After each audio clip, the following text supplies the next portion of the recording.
I'm Tessa Smith with Mama's Geeky. Thank you guys so much for taking the time to talk with me today. Thank you, Really Tessa. appreciate it.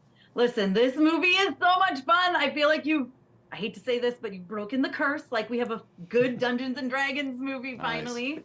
No offense to the other ones, but this, like, can you just talk about what makes this so good for players, but also non-players? Well, I think we set out to create a fantasy film that was different from the ones you've seen before. Using this incredible source, this 50-year legacy of Dungeons and Dragons. It gives us so much to work with, you know. But really what we did was start with the characters and create characters who, like the players of D&D, are just like us. They're flawed and they're doing their best, and they're up against enormous stakes in the movie. So I think that there's humor and there's also heart and emotion more than you expect to find. Yeah, I was sobbing at the end, so thank you for that Nice. so much. Welcome. It was absolutely crying. I was a mess. But yeah, speaking of like the characters, can you talk about this cast? Because I feel like everyone is phenomenal. Like Chloe especially steals the show too in her scenes. Like, can you just talk about bringing them all on? Absolutely. We were so lucky to have this cast, and what's so great about it is that they're all really different and unique in their own way. Just like any rounded out group of players, you want everyone to be different and bring their own pros and cons to the table.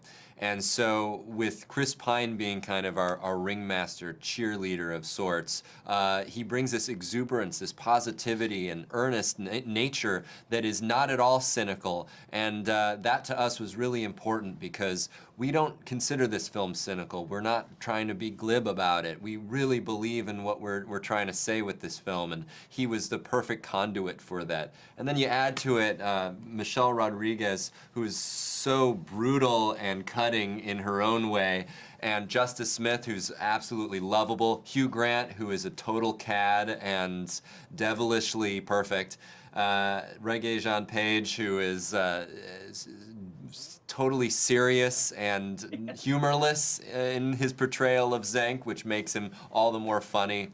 And Sophia Lillis, who is this bizarre and incredible performer who brings this unique nature to our druid character.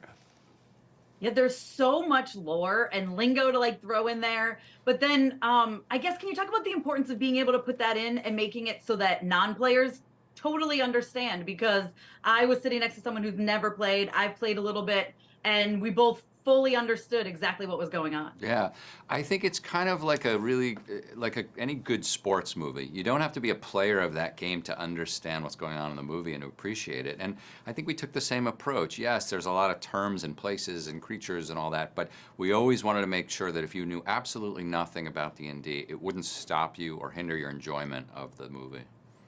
Yeah, and then I've heard through the grapevine, through these interviews, that you guys actually played a campaign before. I think that's absolutely brilliant. Can you just talk a little bit about how that was? Yeah, absolutely. We knew we wanted them to become acclimated to the game of D&D, and we also saw it as a great chance for them to explore each other's relationships and chemistry through gameplay. And so I would do it any time on any movie at this point because it's such a great way to kind of break the barriers in a really expedited fashion and get people talking to each other in ways they normally wouldn't if they were just, say, rehearsing.